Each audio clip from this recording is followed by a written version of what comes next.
स्वागतम सुस्वागतम. सर्वांना विनंती आहे की जोरदार टाळ्यामध्ये आपले प्रमुख पाहुणे माननीय काकाजी इंद्रजित देशमुख साहेब म्हणजेच काकाजी यांचं स्वागत करावं. प्रथमतः आपल्या गावचे कुलदैवत ब्रह्मानंद महाराज यांच्या मूर्तीचं ते दर्शन घेणार आहेत. ब्रह्मानंद चॅरिटेबल ट्रस्ट ब्रह्मानंद नगर यांच्याकडूनही प्रमुख पाहुण्यांचं शाल श्रीफळ देऊन स्वागत करण्यात येणार आहे. त्याचबरोबर वारकरी संप्रदाय बुरुंगवाडी यांच्याकडूनही माननीय प्रमुख पाहुणे इंद्रजितजी देशमुख काकाजी यांचं स्वागत करण्यात येत आहे.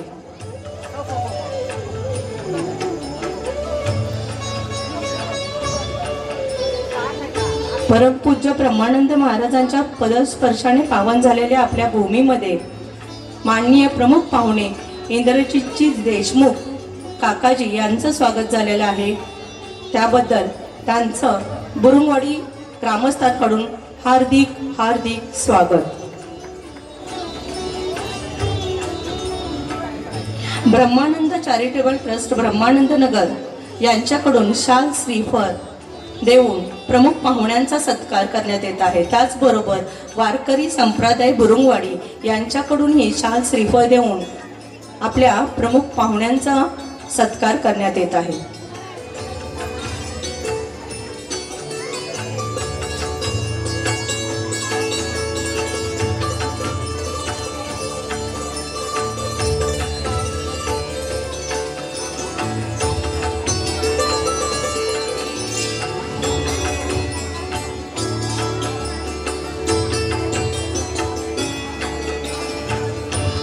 माननीय श्री इंद्रजित दत्ताजीराव देशमुख म्हणजेच काकाजी निवृत्त अतिरिक्त कार्यकारी अधिकारी जिल्हा परिषद कोल्हापूर यांचं आपल्या या ब्रह्मानंद महाराज मठामध्ये आगमन झालेलं आहे.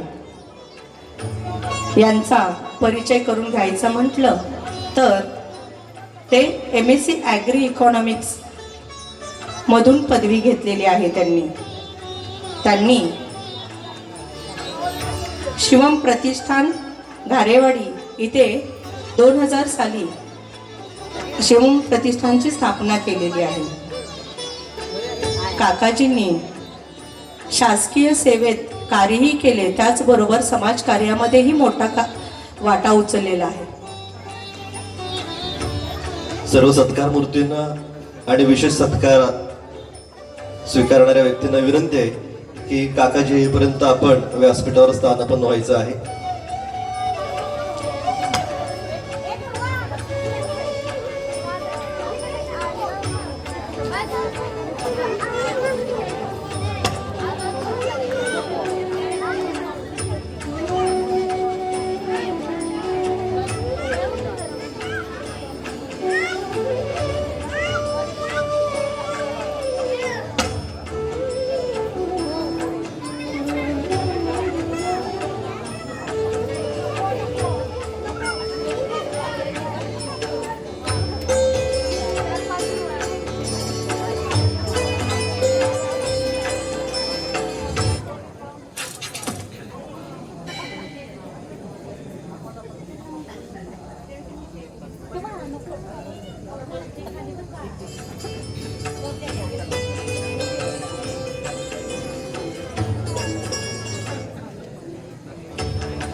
आपल्या प्रमुख पाहुण्यांनी आपल्या ग्रामदैवताचं दर्शन घेतलेलं आहे, तरी ब्रह्मानंद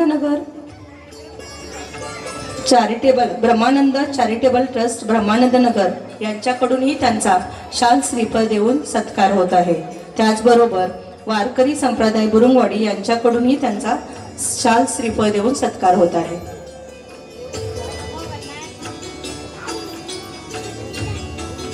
परमपूज्य ब्रह्मानंद महाराज यांच्या पदस्पर्शाने पावन झालेल्या या भूमीमध्ये खऱ्या अर्थाने आजचा कार्यक्रम आपण आयोजित केलेला आहे. आपलं भाग्यच मोठं की महाराजांसारखी विभूती आपल्याला इथे लाभलेले आहेत आणि त्यांच्या विचारातून आजही वारकरी संप्रदायाच्या माध्यमातून अनेक कार्यक्रम आपल्या या मठामध्ये आश्रमामध्ये साजरे केले जातात.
स्वामी रामानंद भारती विचार मंच ब्रह्मानंद नगर बुरुंगवाडी तालुका पलूस जिल्हा सांगली आज कृतज्ञता पुरस्कार सोहळा त्याचबरोबर विशेष सत्कार समारंभ या निमित्त आपण सर्वजण येथे जमलेलो आहोत. सर्वांचं विचार मंच यांच्याकडून हार्दिक हार्दिक स्वागत. पाहुण्यांचं आगमन झालेलं आहे व्यासपीठावरती. आता थोड्याच वेळात ते विराजमान होणार आहेत. तरी सर्व श्रोत्यांना माझी आग्रहाची तळमळीची विनंती की टाळ्यांच्या गजरामध्ये आपल्या पाहुण्यांचं स्वागत झालं पाहिजे.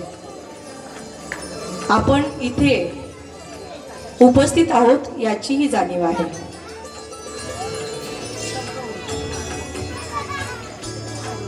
पाहुण्यांचं आगमन होत आहे, तरी सर्वांना विनंती पाहुण्यांचं स्वागत मोठ्या टाळ्यांच्या गजरात करावं. सुस्वागतम सुस्वागतम सुस्वागतम. परमपूज्य ब्रह्मानंद महाराज यांच्या पदस्पर्शाने पावन झालेल्या या भूमीमध्ये आज 4 डिसेंबर 2024 रोजी स्वामी रामानंद विचार मंच ब्रह्मानंद नगर येथे आपण कृतज्ञता पुरस्कार वितरण सोहळा तसेच उज्ज्वल यश संपादन केलेल्या विद्यार्थिनींचा सत्कार सोहळा आयोजित केलेला आहे. या निमित्त आपण येथे जमलेलो आहोत. प्रथमतः स्वामी रामानंद भारती विचार मंचकडून सर्वांचे हार्दिक हार्दिक स्वागत. दरवर्षी आपल्या गावामध्ये व्याख्यानांचे आयोजन करणारे विचार एकत्र येऊन कार्यक्रमाचे नियोजन करतात. सामाजिक ऋण फेडण्यासाठी रक्तदान शिबिराचेही नियोजन केले जाते. अशा वैविध्यपूर्ण विचारांचा मंच म्हणजे स्वामी रामानंद भारती विचार मंचकडून सर्व मान्यवरांचे स्वागत. विषमतेचा अंधार दूर सारण्या मनामनात दीप पेटवूया. करुणी दीप प्रज्वलन तेज कार्यक्रमाचे वाढवूया. दीप पेटता पसरतो प्रकाश आजचा दिन आहे खास. दीप प्रज्वलन करावे विनंती आलेल्या मान्यवरास.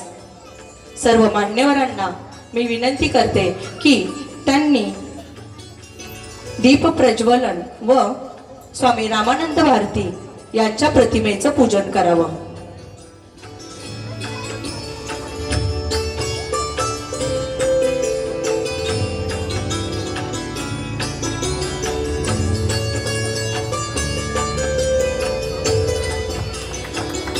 बुरुंगवाडी गावचे नाव देश पातळीवर गाजवणाऱ्या रामलीला कला पार्टी व अमरनाट्य कला मंडळाच्या ज्येष्ठ कलाकारांचा आज गौरव सोहळा आपल्या या गावामध्ये आयोजित केलेला आहे. यानिमित्त आज आपल्याला प्रमुख पाहुणे म्हणून लाभलेले आहेत माननीय श्री इंद्रजित देशमुख साहेब म्हणजेच काकाजी. यांचा परिचय करून द्यायचं म्हटलं तर 1993 साली महाराष्ट्र लोकसेवा आयोगमधून निवड होऊन शिरोळ येथे सेवा कार्याला सुरुवात केली. 1996 ते 2002 कराड येथे गटविकास अधिकारी म्हणून सेवा कार्य.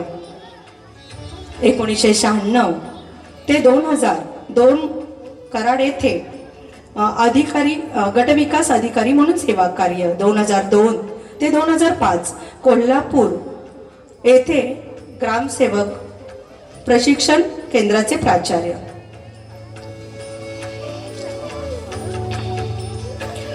सुखदुःखाच्या छायेतून कळते जसे सार, सुखदुःखाच्या छायेतून कळते जसे सार अवघ्या जीवनाचे, आत्मा कार्यक्रमाचा दर्शवते तसे हे महत्व प्रास्ताविकाचे.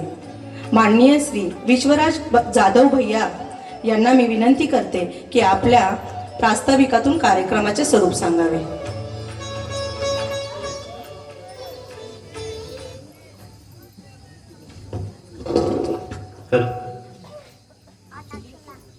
स्वामी रामानंद भारती विचार मंच च्या आजच्या कृतज्ञता सोहळा पुरस्कारानिमित्त इथं उपस्थित सर्व मान्यवर, आजचे प्रमुख पाहुणे माननीय काकाजी म्हणजेच इंद्रजित देशमुख सर, त्याचबरोबर नुकताच ज्यांना महाराष्ट्र शासनाचा महाराष्ट्र साहित्य परिषदेकडून उत्तम वाङ्मयाचा पुरस्कार मिळाला असे आपल्या भिलवडीचे सुभाष कवडे सर, आपल्या गतवर्षीच्या कार्यक्रमाचे प्रमुख पाहुणे जे नेहमीच विचार मंचच्या प्रेमपोटी आपल्या कार्यक्रमाला उपस्थित राहत असतात असे नाट्यांचे हिम्मत पाटील सर आणि नेहमी आम्हाला मार्गदर्शन करणारे धनगावचे शरद जाधव सर, त्याचबरोबर बहिणाबाई चौधरी पुरस्काराने सन्मानित असलेले आपल्या भागाचं एक भूषण असणारे रमजान मुल्ला सर, सर्वप्रथम तुम्ही सर्वांनी आमच्या विनंतीला मान देऊन विचार मंचाच्या प्रेमपोटी तुम्ही तो उपस्थित राहिल्याबद्दल मी विचार मंचातर्फे आपलं स्वागत करतो. त्याचबरोबर आमचा प्रेम ज्यांच्यावर अतिशय जास्त प्रेम आहे असे आमचे रामलीला कला पार्टीचे सर्व कलाकार, त्याचबरोबर उपस्थित सर्व रसिक श्रोते, त्याचबरोबर गावातील ज्येष्ठ व्यक्ती, सन्मानित व्यक्ती, या सर्वांचं मी विचार मंच मार्फत स्वागत करून देतो. खर तर कार्यक्रमाला थोडा उशीर झाला आहे, त्याला कारण म्हणजे जरा आम्ही घेतो कारण आमचं सर गाव थोडं लहान आहे, वाट लवकर सापडत नाही, पण म्हणून आम्ही आमची जिद्द सोडत नाही. आम्ही एकदा ठरवलं की त्या पाहुण्यांना आणल्याशिवाय राहत नाही. गेले 2 वर्ष तुम्हाला आणायचे आम्ही कसोशीनं आम्ही इथं प्रयत्न करत होतो आणि आज त्या प्रयत्नाला खरं तर यश आलेलं आहे. आता देशमुख सरांची खरं तर मी ओळख करून देण्यापेक्षा मी त्यांना गावाची ओळख करून देतो, कारण त्याचा खुलासा मी शेवटी करीन. पण गावाची ओळख करून देताना मी असं सांगेन की आमचं गाव तसं सर लहान आहे, पण गाव जरी लहान असलं तरी सर्व सामाजिक क्षेत्रामध्ये काम करणारे व्यक्ती इथं राहतात. बुरुंगवाडी गाव मी काय म्हणत असतो की आमचं गाव दुष्काळ आणि सुकाळ म्हणजे ओला दुष्काळ आणि सुका दुष्काळ यांच्या सीमेवरचं गाव आहे. कारण इकडे खाली गेला तर पूर येतो, पाठीमागे गेला तर दुष्काळ पडतो, अशा सीमेवरचं आमचं हे गाव आहे. पण हे जरी सीमेवरचं गाव असलं तरी ते विचारांचा कधी दुष्काळ आम्ही पडू देत नाही, त्यासाठी विचार मंच आम्ही नेहमी प्रयत्न करत असतो. स्वामी आमच्या गावचं आराध्य दैवत असणारे ब्रह्मानंद महाराजांच्या पदस्पर्शानं पावन झालेलं आमचं गाव आहे आणि त्याचबरोबर ज्यांच्या नावानं आमचा हा विचार मंच सुरू आहे ते आमचं आराध्य दैवत स्वामी रामानंद भारती यांच्या विचारांनी हा विचार मंच आमचा सुरू आहे. आता खर तर तुमचाच एका ह्याच्यात मी ऐकलेलं आहे की दीवार पिक्चर मधला डायलॉग आहे. दीवार पिक्चर मध्ये ज्यावेळेला शशी कपूरला अमिताभ विचारतो की तुम्हारे पास क्या है, त्यावेळेला शशी कपूर त्याच्या शैलीमध्ये म्हणतो की मेरे पास माँ है. तसं ज्या ज्या वेळेला आजूबाजूच्या गावांच्या मध्ये आणि आमच्यामध्ये चालू असतं की तुमचं गाव श्रेष्ठ का आमचं गाव श्रेष्ठ, आणि ते त्यांचं सांगत असं की आमच्या गावात ही बँक आहे, आमच्या गावात असं आहे, आमच्या गावात मॉल आहे, आमच्या गावात ते. पण ते सगळे एका ठिकाणी येऊन हरतात की ज्यावेळेला मी शशी कपूरच्या अंदाजात म्हणतो असतो की हमारे पास रामलीला कला पार्टी है. कारण रामलीला कला पार्टीचं जी काही परंपरा आहे ती आजूबाजूच्या गावामध्ये नाही, फक्त आमच्या गावात आहे. कितीतरी वर्षांपूर्वी तुमच्या शेजारी बसलेले जे काही मान्यवर असतील, आता मी सर्वांची नावं घेत नाही, पण यांनी ती परंपरा सुरू केली. आणि नुसतीच सुरू केली नाही तर पौराणिक नाटकांच्या मार्फत त्यांनी अध्यात्माची रुजवणूक या गावात केली. त्याचबरोबर इतर सामाजिक नाटकं तुम्ही सादर केली आणि त्यातून बरेच गुण गावामध्ये रुजले गेलेले आहेत. आणि अशी रामलीला कला पार्टी ज्यांचे किस्से कितीतरी वर्ष पुढं अजून आम्ही आमच्या पुढच्या पिढीला सांगत राहू, असे हे सर्व ज्येष्ठ व्यक्तिमत्व आहेत. खरं तर हा फक्त त्यांच्या सत्काराचा कार्यक्रम आहे, पण भविष्यात नक्कीच आम्ही काय करणार आहोत तर अजून एक कार्यक्रम आम्ही घेणार आहोत की ज्याच्यामध्ये फक्त हे सर्व ज्येष्ठ कलाकार असतील आणि त्यांच्या जुन्या आठवणी असतील, ज्या तुम्हाला खरंच नक्की ऐकायला आवडतील. कारण मागाशीच मी एक आठवण लावलेली की कलाकार किती श्रेष्ठ असतो, तर आपणचीच ती आठवण होती की आपणला स्वतःच्या आईनं चालू नाटकात असताना येऊन चपलेनं मारलेलं. कारण त्यांची विश्वामित्राची भूमिका एवढी तिथं चांगली झालेली की आईला सुद्धा लक्षात राहिलं नाही की ते विश्वामित्र हे नाटक आहे, तेव्हा आई सुद्धा त्यांचं ते ओळखू शकली नाही. तर अशा बऱ्याच जणांचे किस्से आहेत आणि ते ऐकण्याचा आम्ही नक्कीच थोड्या दिवसांनी एक नवीन छोटासा कार्यक्रम आम्ही घ्यायचा मानस विचार मंचचा आहे. खरं तर या कार्यक्रमाच्या तयारीसाठी ज्यावेळी आम्ही मुलाखती घ्यायसाठी या सर्व सत्कार मूर्तींच्या घरी गेलो तेव्हा सगळ्यांच्या डोळ्यात पाणी होतं. कारण का तर ह्यांना सगळे त्यांचे जुने मित्र आठवत होते, ज्याच्यामध्ये अमर नाट्य कला पार्टीचे संस्थापक असतील तुकाराम बाबूराव जाधव असतील किंवा नारायण जाधव, ज्याला संपूर्ण नारोबा म्हणून ओळखायचे असे नारायण असतील, वसंत पानबोडे असतील, एक अत्यंत उत्कृष्ट स्त्री पार्टी कलाकार होते, जनाबा असतील म्हणजे जनार्दन गायकवाड असतील, नाताजी महादेव जाधव असतील. या सर्व जुन्या कलाकारांच्या आठवणीपोटी या सगळ्यांच्या डोळ्यामध्ये पाणी होतं. आणि त्याच वेळी कळालं की हे ते किती त्यांच्याशी जोडले गेलेले होते. त्यामुळं त्यांच्या स्मृतींना आम्ही विचार मंच मार्फत आता तिथं भावांजली व्यक्त करतो. त्याचबरोबर दुसरी म्हणजे गोष्ट, विशेष सत्कार जे साहित्य घेण्यात आलेले आहेत. ब्रह्मानंद विद्यालय ब्रह्मानंद नगरच्या या आमच्या गावच्या शाळेच्या ज्या 2 विद्यार्थिनी आहेत ज्यांनी एमपीएससीच्या मार्फत अत्यंत खडतर परिस्थितीतून चांगले मार्क पाडून एमपीएससी मधून एक PSI झालेली आहे, दुसरी STI झालेली आहे, अशा 2 विद्यार्थिनींचा इथं सत्कार आयोजित केलेला आहे. तर असं समाजाप्रती असणाऱ्या ज्या काही आमच्या भावना आहेत ते प्रकट करण्यासाठी आम्ही या कार्यक्रमाचं वेळोवेळी आयोजन करत असतो. आणि आता सगळ्यात शेवटचं म्हणजे तुम्हाला अगोदर म्हटलेलं की तुम्हाला मी गावाची का ओळख करून देतो आहे, त्याचं कारण म्हणजे खरं तर माझा मोठा भ्रमाचा भोपळा फुटलेला. कारण काय झाले सर, मी मागच्या वर्षी ओला इलेक्ट्रिक गाडी घेतलेली आहे. तू म्हणणार त्यात काय कौतुक, त्या गाडीला म्युझिक सिस्टीम आहे. तू म्हणणार मग त्यात काय कौतुक. मग काय व्हायचं, मी रोज माझा प्रवास असताना मी काय करायचो तर मी तर म्हणायचे गाडी लावून ऐकत जा. मग मी पण त्यांचं ऐकायचो आणि गाडी लावून जायचो. मग कधी गुलाबी साडी असेल, कधी आमदार झाल्यासारखं वाटते गाडी, अशी गाणी ऐकून रस्त्यानं जायचं. माणसं पण टवकरून माझ्याकडे बघायची. मग काय झालं, एक दिवशी मी चाललो असताना शेजारीने एक उसाचा ट्रॅक्टर गेला. मी जे गाणं लावलेलं तेच त्यानं पण गाणं लावलेलं. मग असं व्हायला नको की ह्याच्यात आणि माझ्यात काहीच फरक नाही. त्या दिवशी ठरवलं की बाबांनो त्याच्यात आणि माझ्यात काहीतरी फरक आहे, कळावा. म्हणून मी काय केलं तर हळूहळू मी व्याख्यान ऐकायला सुरुवात केली. मग शिवाजी भोसले असतील किंवा राहुल सोलापूरकर असतील, अशा अनेक मान्यवरांचे व्याख्यान ऐकत होतो. पण फरक काय व्हायचा, प्रमाण भाषेचा, जी काही पुणे मुंबईची भाषा होती त्याच्याशी आपलं लवकर जुळत नाही. आणि एक दिवशी अचानक तुमचे काही व्याख्यान माझ्या समोर आले आणि तिथून पुढे मग मला तुमची गोडी लागली. मग गेले काही दिवस रोज जाताना तुमचं एक व्याख्यान आणि रोज येताना एक तुमचं एक व्याख्यान, असा का माझा क्रम सुरू झाला. आणि मग मला वाटायला लागलं की फक्त मीच एकटा ऐकतोय, मीच खूप हुशार झालोय, ज्ञानी झालोय. आणि मग आपल्या ज्ञानाचं प्रदर्शन करावं म्हणून मी आमच्या विद्यार्थ्यांना फोन केला आणि त्यांना सांगितलं की ताई जरा काय करताय, मोबाईलवर टाइमपास करण्यापेक्षा, रील्स बघण्यापेक्षा जरा काकाजींचे व्हिडिओ बघत चला, काकाजींचं व्याख्यान ऐकत चला. ताईंनी फक्त हसल्या. ताई म्हणल्या भैया तुम्ही आत्ता ऐकताय, मी कितीतरी वर्ष झाले त्यांच्या शिबिरात जाते आणि मी त्यांचा प्रत्यक्ष सहवास मला लाभलेला आहे. माझा भ्रमाचा भोपळा तिथं जरा फुटला. म्हटलं कदाचित ह्या शिकलेल्या आहेत म्हणून त्यांनी ऐकलं असेल. म्हणून दुसरा फोन केला आमच्याच उपाध्यक्ष विकास हवालदार यांना. त्यांना म्हटलं भाऊ काय करताय, मोबाईल नुसतं वापरत बसताय, जर चांगली व्याख्यान आहे का, अहो काकाजींचं व्याख्यान आहे का. विकास भाऊ पण असले.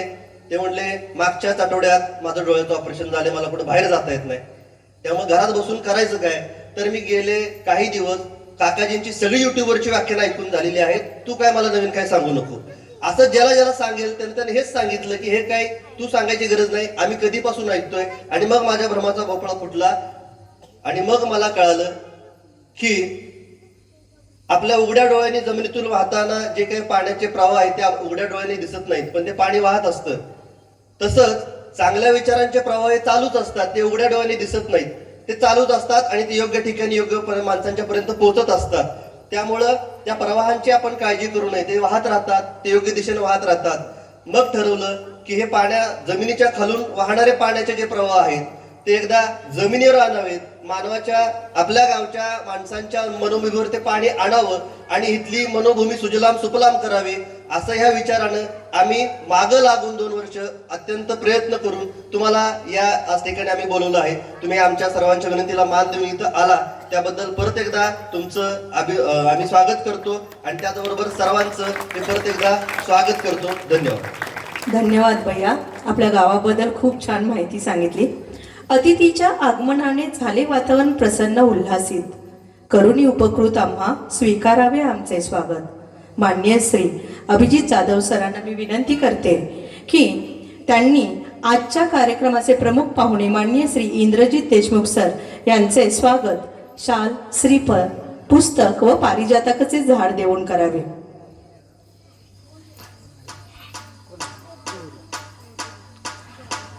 पाहुण्यांचा परिचय जेवढा कराल तेवढा कमीच आहे. माननीय इंद्रजित देशमुख सर काकाजी यांच्या संकल्पनेतून 2000 साली शिवम प्रतिष्ठानची स्थापना झाली. एकूण 25 एकर परिसरामध्ये शिवम ही संस्था विस्तारलेली आहे. बलशाली राष्ट्राची व चारित्र्यसंपन्न समाजाची निर्मिती करणे हा मुख्य हेतू शिवम आध्यात्मिक व सांस्कृतिक विकास प्रतिष्ठान कराड घारेवाडी येथे संस्थेने स्थापन केला आहे. काकाने अजींना साहित्याचे सुद्धा वेळ आहे. त्यांचे लेखन पाहिले तर बोल अमृताचे, तस्मात योगी भव, जय हो मंगल हो, अनाहतांचा आत्मसार हे काव्यसंग्रह सुद्धा काकाजींचे प्रसिद्ध आहेत. हे कौतुक तुमच्या यशाचे, कौतुक तुमच्या प्रयत्नांचे, सन्मान तुमच्या कष्टाचा, गौरव तुमच्या धैर्याचा, बळ तुमच्या भरीरेचा, शब्द सुमनाने तुमच्या अभिनंदनासाठी. आज आपण आता कवडे सर यांचाही शाल, श्रीफळ देऊन आपण सत्कार घेत आहोत. त्याचबरोबर पारिजातकाचे झाड.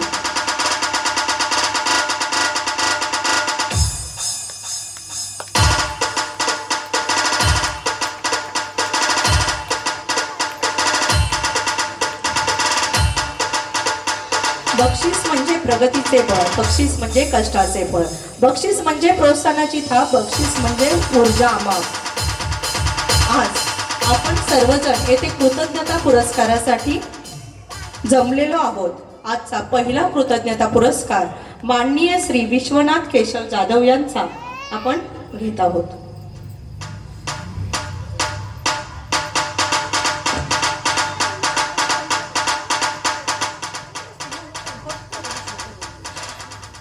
ज्यावेळेस राजा हरिश्चंद्र हे नाटक चालू होते त्यावेळेस राजा हरिश्चंद्राला त्रास देणारे विश्वामित्र ऋषीचं काम करणारे विश्वनाथ केशव जाधव. आम्ही आता सत्कार मूर्तींचे सत्कार आयोजित केलेले आहेत आणि त्याच्यासाठी जे काही आम्ही सन्मानपत्र तयार केले त्यांनी विचारमंचचे त्यांच्याप्रती असणारे आम्ही विचार इथे व्यक्त केलेले आहेत. सर्वप्रथम मी आमची सर्वात छोटी सदस्य असणारी गौरी हिला विनंती करतो की तिनं या सन्मानपत्राचं वाचन करायचं आहे. आपण अखंड आयुष्य रंगमंचाची अविरतपणे सेवा केली.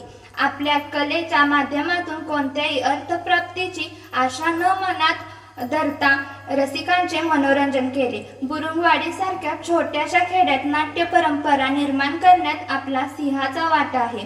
आपण सादर केलेल्या अनेक पौराणिक नाटकांच्या माध्यमातून अनेक सद्गुणांची रुजवणूक केली.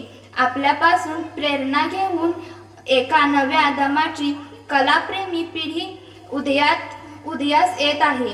तुमच्या कार्याने तुम्ही समाजात जागृती तर केलीच, त्याचबरोबर मनोरंजनाच्या माध्यमातून आपली संस्कृती समजून दिली. समाजाच्या विचारधारणेला आणि सांस्कृतिक ओळखीला आकार देणारे महत्त्वपूर्ण योगदान दिले. कलेच्या उन्नतीसाठी आपण आपले आयुष्य समर्पित केले. आपल्या कार्याला शतश प्रणाम. भावी आयुष्यात तुमच्या हातून अजून नटराजाची सेवा घडावी, त्यासाठी तुम्हाला उदंड आणि निरोगी आयुष्य लाभो, याच शुभेच्छा.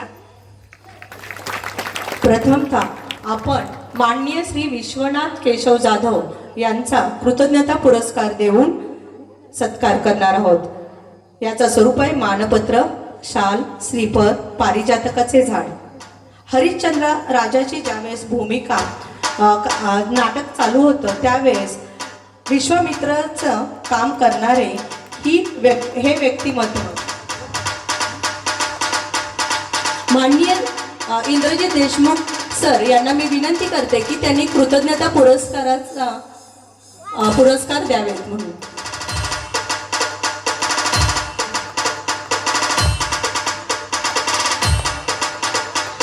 महाभारतातलं भीष्माचार्य शोभावेत असे आमचे आप्पा आहेत. त्यांचा आवाजही अजून तसाच आहे, अभिनय तेवढाच दमदार आहे. अशा दमदार व्यक्तिमत्वाचा सत्कार इथं संपन्न होत आहे.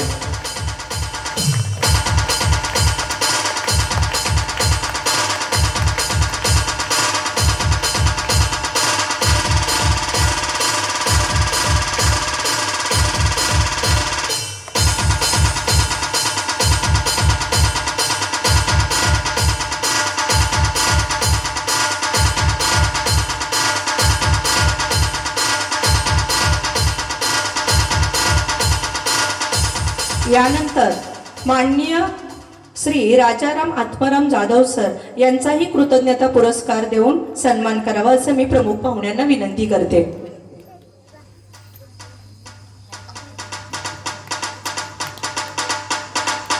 जसं मगाशी सांगितल्याप्रमाणे वय झालंय पण आठवणी अजून ताज्या आहेत. अजून सुद्धा जुन्या आठवणींना उजाळा देताना त्यांच्या डोळ्यातून पाणी येतं असे आमचे राजूदादा यांचा सत्कार इथे संपन्न होत आहे.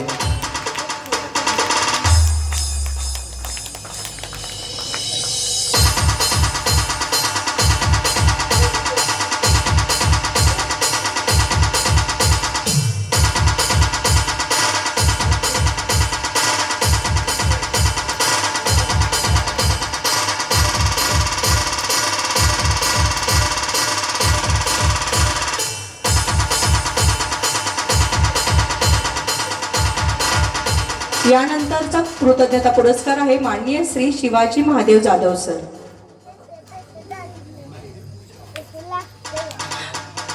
प्रमुख पाहुण्यांना मी विनंती करते की त्यांनी हा पुरस्कार द्यावा.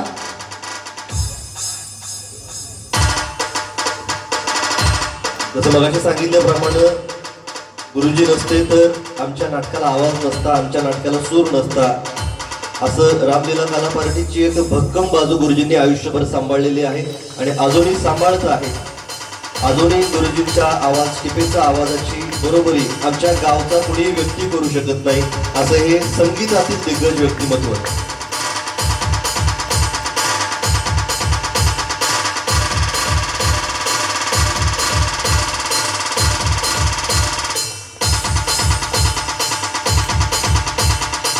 यानंतर माननीय श्री कवडे सर यांना मी विनंती करते की नंतरचा कृतज्ञता पुरस्कार त्यांनी प्रदान करावा. यानंतर आहेत माननीय श्री अशोक महादेव जाधव सर.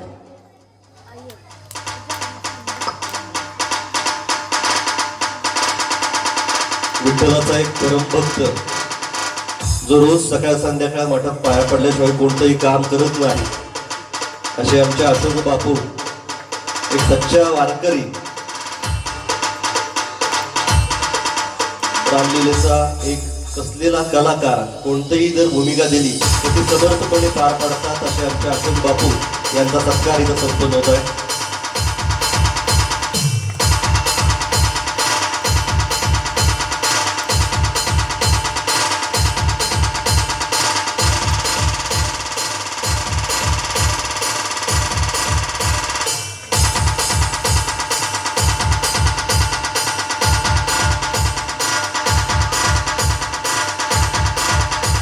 यानंतरचा कृतज्ञता पुरस्कार आहे माननीय श्री यशवंत आनंद जाधव.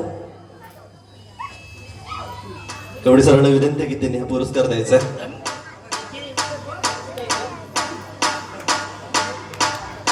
मगाशी सांगितल्याप्रमाणे फक्त दादांचा आवाज काफी आहे ओळखण्यासाठी, असे सर्वांचे लाडके येशूदादांचा सत्कार इथे संपन्न होतोय. आपल्या कलेच्या माध्यमातून मनोरंजनाबरोबरच स्वतःचं दुःख विसरवायचं काम दादांनी केलेलं होतं आणि पुढेही त्यांनी करावे असे मी त्यांना विनंती करतो.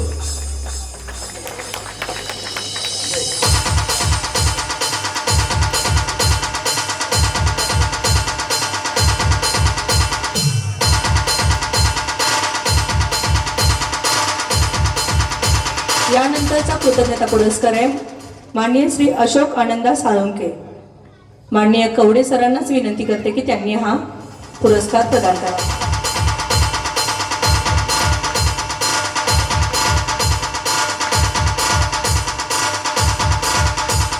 गावच्या वारकरी संप्रदायातलं एक प्रमुख व्यक्तिमत्व, गावातील पारायण असेल किंवा पुण्यतिथी सोहळा असेल यांच्यामध्ये हिरिरीण सहभाग हा अण्णांचा असतो.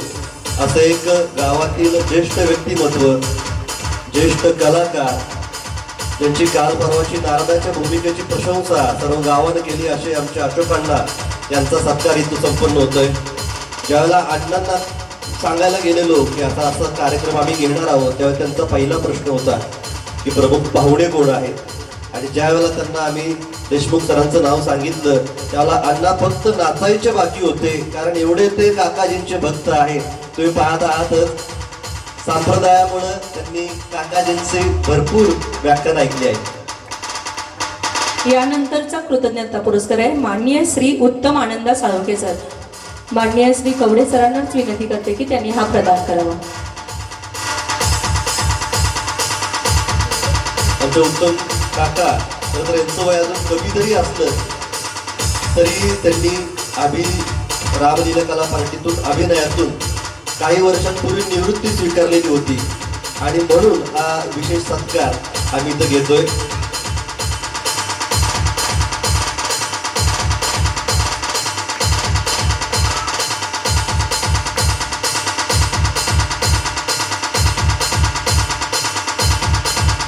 तसं अजून काकांनी काम करायला पाहिजे होतं, पण काकांनी काही वर्षांपूर्वी निवृत्ती जाहीर केली.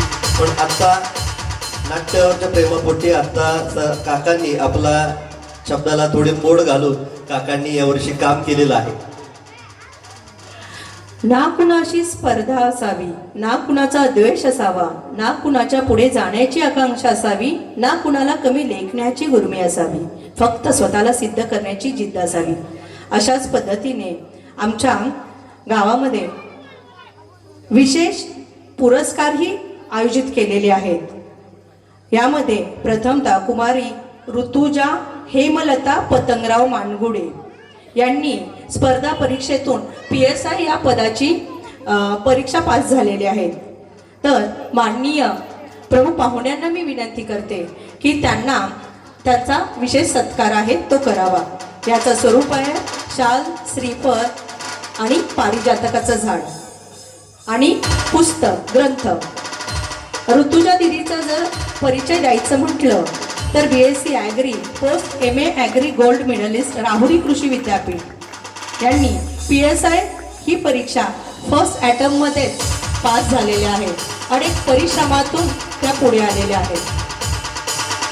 त्यांच्या उज्ज्वल भविष्यासाठी खूप खूप शुभेच्छा. यानंतरचा दुसरा पुरस्कार आहे पूनमताई यांचा. पूनम माडोळे यांनी सुद्धा STI ची परीक्षा पास झालेली आहे. यांचाही पुरस्कार प्रमुख पाहुण्यांनी प्रदान करावा असे मी त्यांना विनंती करते.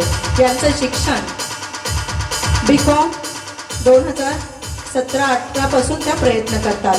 भागात ही ज्ञानाचे दरवाजे म्हणजे अनेक प्रयत्नांनी आपण यशस्वी होतो. एका प्रयत्नांनी हार मानायची नाही हेच या दोघींनी आम्हाला इथे सांगितलेलं आहे. धन्यवाद सर. आपण स्थानापन्न व्हायचंय.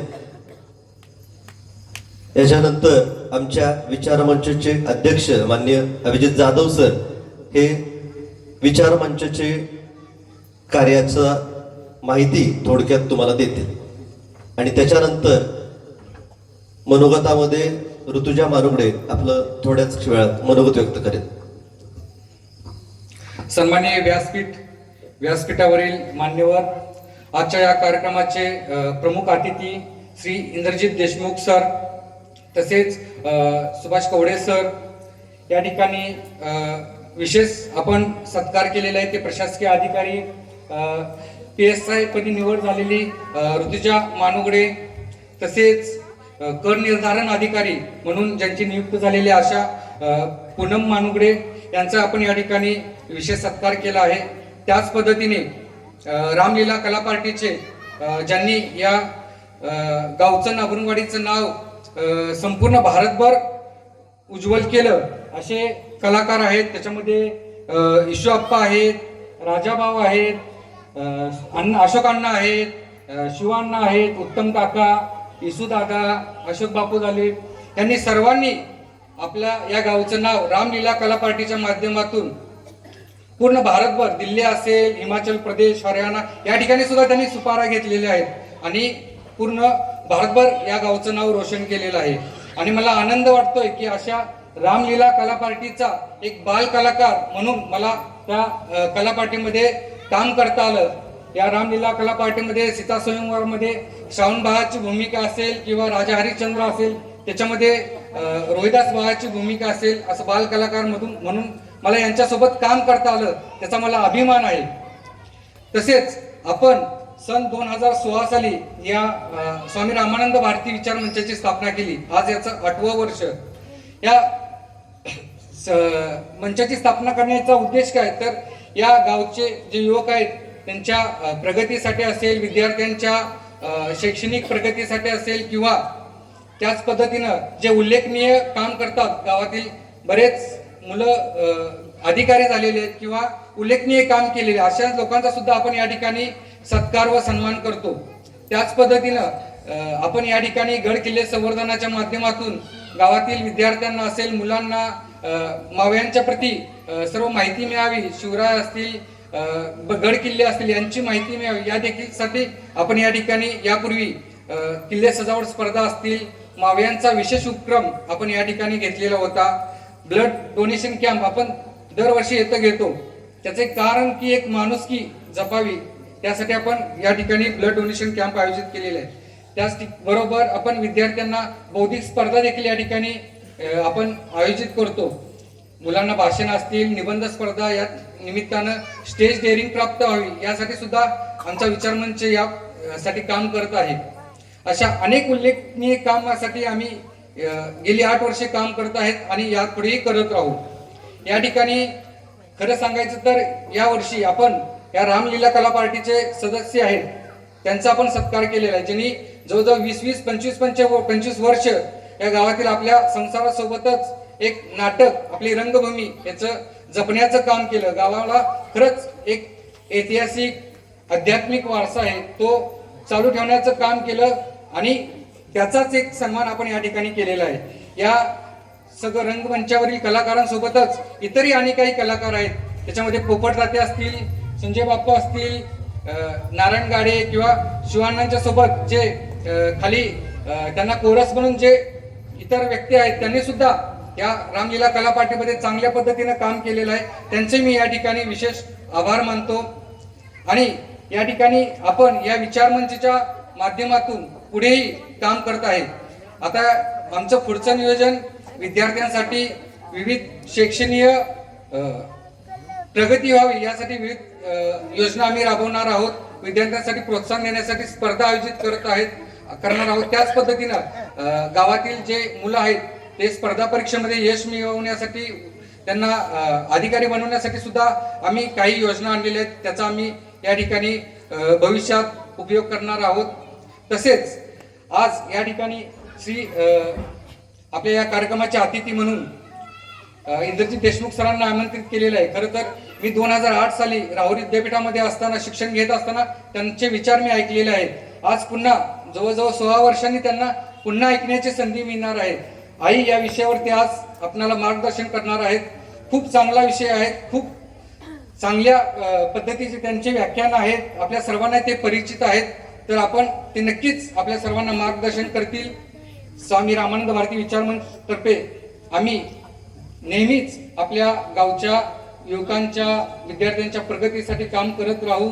त्यांच्या उज्ज्वल भविष्यासाठी आम्ही नेहमीच दरवर्षी कोणत्या ना कोणत्या रूपाने आपल्या समोर या स्टेजवर असे सतत कार्यक्रम घेत राहू. आपण आपल्या सर्वांच्या प्रोत्साहनाची, मदतीची आम्हाला गरज आहे.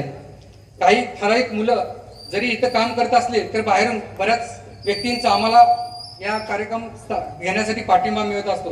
याच्यामध्ये आपल्याच गावचे व्ही डी जाधव सर असतील, माई सर असतील, अर्जुन भाऊ आहेत, राजू भाऊ असतील, उपसरपंच राजू भाऊ आहेत, सोन्या बापू, अजित जाधव, असे भरपूर व्यक्ती, बाबाप्पा आहेत. बऱ्याच गावातील व्यक्तींनी किंवा अजूनही इतर बरेच व्यक्ती आहेत ज्यांनी आम्हाला या ठिकाणी नेहमीच मार्गदर्शन करत आहेत. तसेच या विचारमंचाचे जे सदस्य आहेत त्याच्यामध्ये भैया असेल, विश्वजित जाधव, आपले विकास भाऊ आहेत हवालदार, ते सुद्धा खूप हिरिरीने काम करत आहेत. सागर कोकाटे, प्रदीप हवालदार, अनुप तावदर, प्रज्वल तावदर, संदीप कुबीकर, ही मुलं खूप कष्ट घेऊन हा विचारमंच जिवंत ठेवत आहेत आणि या माध्यमातून वेगवेगळे प्रयोग करून आपल्या समोर सादर करत आहेत. त्यांचे मी या ठिकाणी विशेष आभार मानतो. आणि आपण खूप वेळ न घेता सरांना ऐकायचं आहे, त्यासाठी मी इथंच थांबतो. धन्यवाद. यानंतर सत्कार मूर्तीपैकी ऋतुजा हेमलता पतंगराव मानुगडे दिदी आपलं थोडक्यात मनोगत व्यक्त करतील. सर्वांना शुभ संध्या. सन्माननीय व्यासपीठ आणि व्यासपीठावर उपस्थित सर्व मान्यवर, उपस्थित सर्व ग्रामस्थ, सर्व कनिष्ठ आणि वरिष्ठ, सर्वांना माझा नमस्कार. जास्त वेळ घेणार नाहीये. माझं प्राथमिक पासून ते अगदी पोस्ट ग्रॅज्युएशन पर्यंतचं जे शिक्षण झालं त्या शिक्षणापर्यंत लाभलेले सर्व शिक्षक आणि स्पर्धा परीक्षेचा प्रवास सुरू केल्यानंतर जे लाभलेले सगळे शिक्षक असतील, वरिष्ठ सिनियर असतील किंवा कनिष्ठ आणि सहकारी, अगदी शिक्षकेतर कर्मचारी, सगळ्यांचं ह्या प्रवासात प्रत्येक ठिकाणी मला मार्गदर्शन लाभलं. आणि कुटुंब तर आहेच, कुटुंबाबरोबर गाव आणि आसपासचा सगळा परिसर, या सगळ्यांचं मला सहकार्य लाभलं, मार्गदर्शन भेटलं. त्या ज्यांच्यामुळे आज मी इथं उभी आहे त्या सर्वांची मी आयुष्यभर ऋणी राहील. प्रवास सांगायचा म्हटलं तर माझे ॲड 2022चे आहे. 2022ला प्रिलिम्स, 2023ला मेन्स आणि 2024ला फिजिकल इंटरव्ह्यू आणि फायनल रिझल्ट ऑगस्टमध्ये लागलेला. हे सांगताना खूप फास्ट झालंय माहिती आहे मला, 2022, 23, 24, पण हा जो काळ होता हा खूप मोठा होता आणि अगदी 2 ते 2.5 वर्ष ह्या प्रोसेसमध्ये गेली. आणि ह्या प्रोसेसमध्ये माझं कुटुंब आणि सगळे माझे सहकारी असतील ह्यांनी मला सतत पॉझिटिव्हिटी दिली, मार्गदर्शन लाभलं सगळ्यांचं आणि खचून न जाता प्रयत्न करण्याची ताकद दिली. त्या सर्वांची मी आभारी आहे. इथं बऱ्यापैकी सर्व पालकवर्ग उपस्थित आहे. मला सगळ्यांना एवढंच सांगायचं आहे की म्हणजे तुमच्या कुटुंबात असतील किंवा तुमच्या आसपास असतील, बरेच आता ग्रामीण भागातली लोक स्पर्धा परीक्षेची तयारी करतात. तर स्पर्धा परीक्षा करणारा एकटाच तो व्यक्ती स्पर्धा परीक्षा करत नसतो, त्याचं अख्खं कुटुंब सुद्धा ती परीक्षा देत असतं. कारण आम्ही जरी बाहेर अभ्यास करत असलो तरी त्यांनाही विचारणारं कोणीतरी असतं आणि त्याचं प्रेशर त्या मुलांना न देता त्यांना नेहमी पॉझिटिव्ह ठेवण्याचं काम हे त्या कुटुंबाचं असते.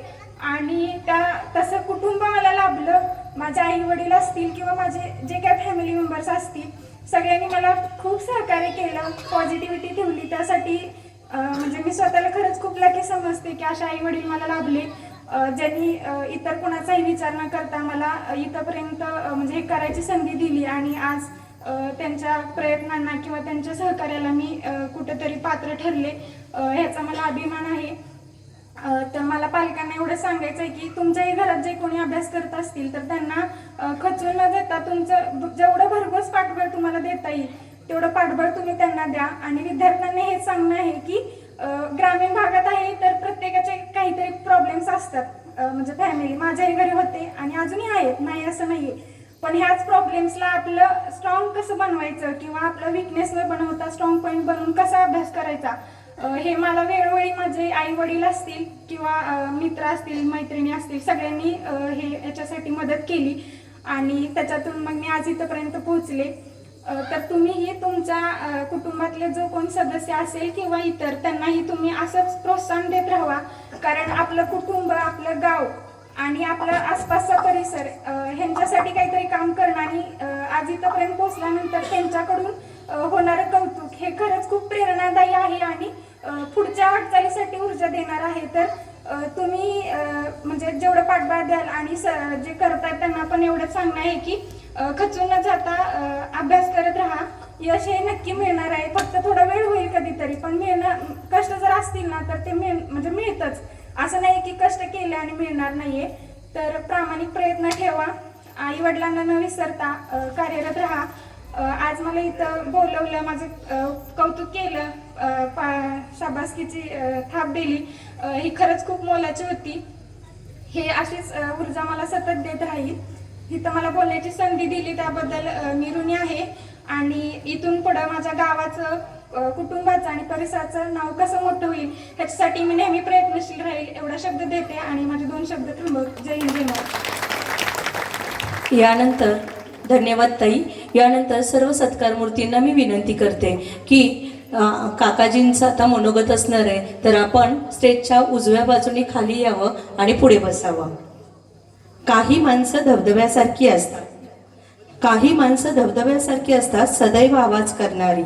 काही असतात तलावासारखी, आपल्या सीमा निश्चित करून त्यामध्ये जगणारी.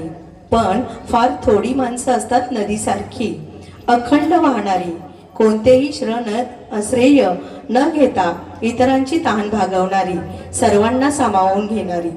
तसेच आजचे आपले प्रमुख पाहुणे सतत कार्यरत व शांत व्यक्तिमत्व असणारे कार्यक्रमाचे प्रमुख पाहुणे, शिवम प्रतिष्ठान कार्यवाडीचे अध्यक्ष, सदस्य नाम फाउंडेशन, माननीय श्री इंद्रजित देशमुख सर उर्फ काकाजी यांना मी विनंती करते की त्यांनी आपलं बहुमोल मार्गदर्शन आमच्या गावकऱ्यांना सांगावं.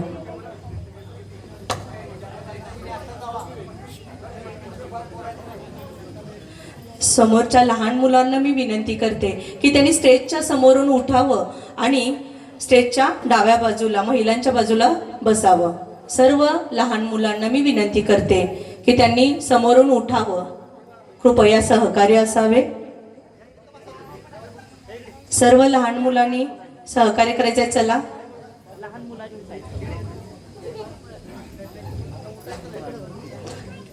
काकाजींना मी विनंती करते की त्यांनी आपले आई या विषयाचे बहुमोल असे मार्गदर्शन आमच्या गाववाल्यांना करावे.